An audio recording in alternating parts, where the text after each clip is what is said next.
Credit creation bye commercial bank, credit creation bye commercial bank. तो एक example से समझते हैं। क्रेडिट जाहिर सी बात है कौन प्रोवाइड कर रहा है? बैंक। और कौन सा बैंक? Commercial bank. क्योंकि सेंट्रल बैंक का रिलेशन पब्लिक के साथ नहीं होता, उसका रिलेशन किसके साथ होता है? गवर्नमेंट के साथ होता है और कमर्शियल बैंक के साथ होता है। कमर्शियल बैंक का रिलेशन होता है किसके साथ? पब्लिक के साथ। अब पब्लिक लोन लेने आती है ना, तो अब किस तरह से लोन वो प्रोवाइड करेगा इसका प्रोसेस इंपॉर्टेंट है। तो क्वेश्चन ये आता है कि credit creation bye commercial bank का प्रोसेस समझाओ।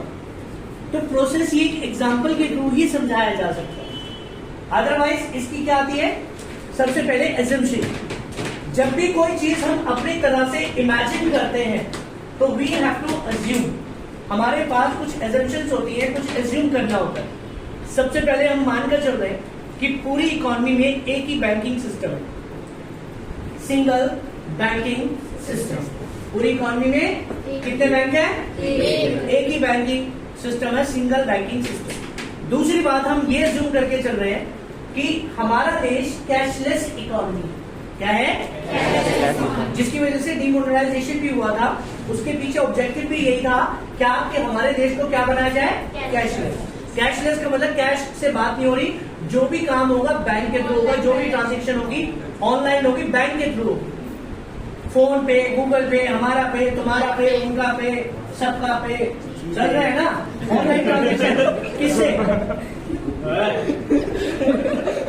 बता भाई, तो क्या हो रहा है? खामोश। तो ये सारी ट्रांजेक्शन किसके थ्रू हो रही है? किसके थ्रू? बैंक के थ्रू।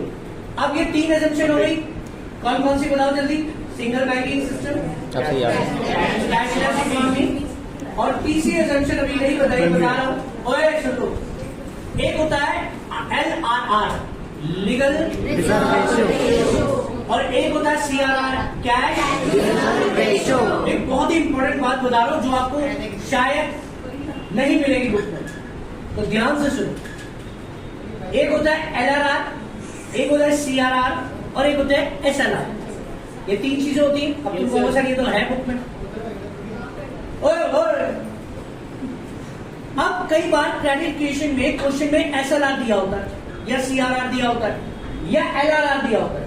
क्रेडिट क्रिएशन में LRR ला नहीं, LRR LRR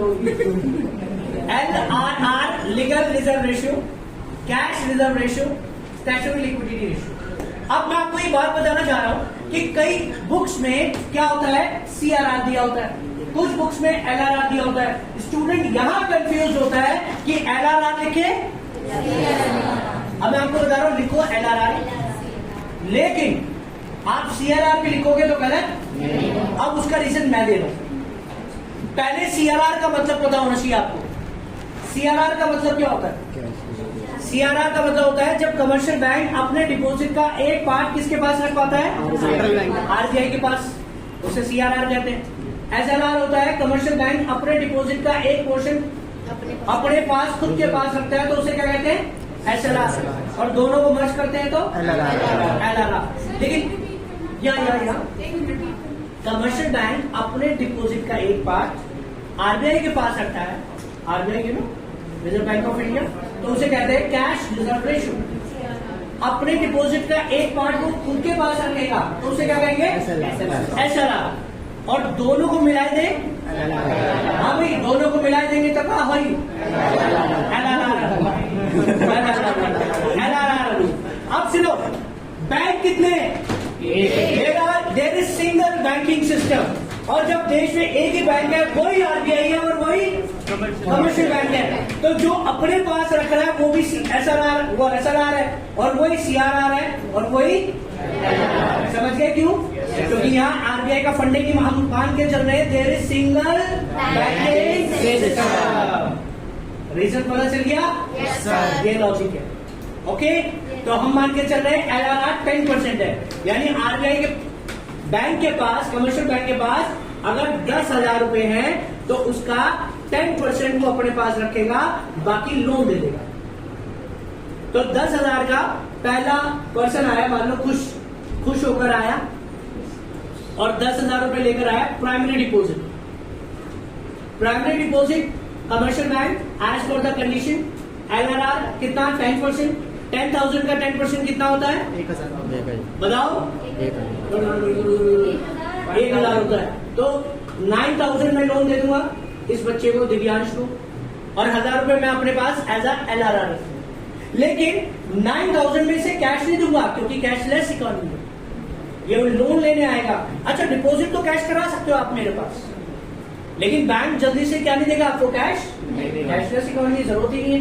मैं तेरे नाम का अकाउंट खोलूंगा दिव्यांश और कहूंगा जा जी ले अपनी जिंदगी, तेरे अकाउंट में 9,000 रुपए है, गूगल पे, फोन पे, हमारा पे, कुछ भी कर, ऑनलाइन पेमेंट। अब एक बात बताओ, पूरे देश में बैंक कितने हैं? तो पैसा घूम के कहाँ आएगा? आपके पास। उधार ये टाइम पास के लिए कर रहा है, जरूरत होगी तभी तो कर रहा है भाई। इसको पैसों की जरूरत है 9,000 की, तभी तो लोन ले रहा है। तो 9,000 की जरूरत थी, 9,000 मैंने इसके अकाउंट में डाल दिए, तो 9,000 रुपए ये खर्च करेगा ना अपने। तो 9,000 ऑनलाइन पेमेंट करेगा तो पैसा कहाँ जाएगा? दोबारा जा गया। 9,000 का दोबारा से 10% में अपने पास रखूंगा। कितने होते हैं? 900। कितने होते हैं? 900।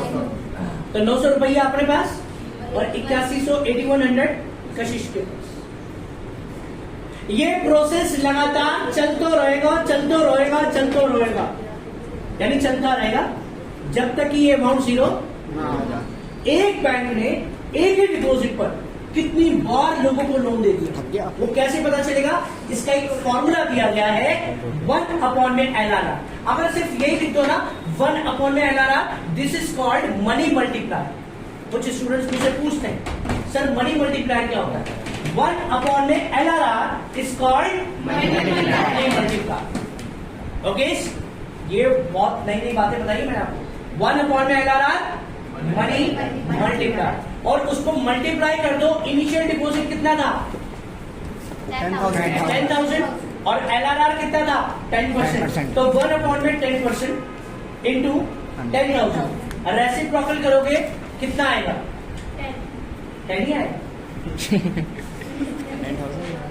1/में 10% इंटू 10,000 कितना आएगा? 10,000। अरे 1/में 10/में 100 जीरो में लगा धागा, तनिक हम बताएं आपको।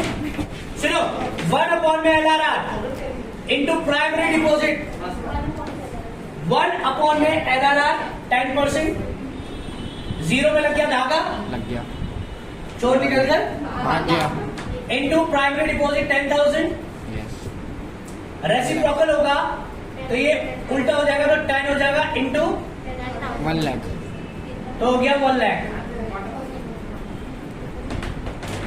ये क्रेडिट क्रिएट होता है। 10,000 क्रेडिट क्रिएशन है। लोन कितना दिया इसने? 9,000। 9,000। प्राइमरी डिपॉजिट कितना था? 10,000 था। तो 10,000 उसमें से माइनस कर दो, बाकी सब लोन ही तो दिया है। 9,90,000।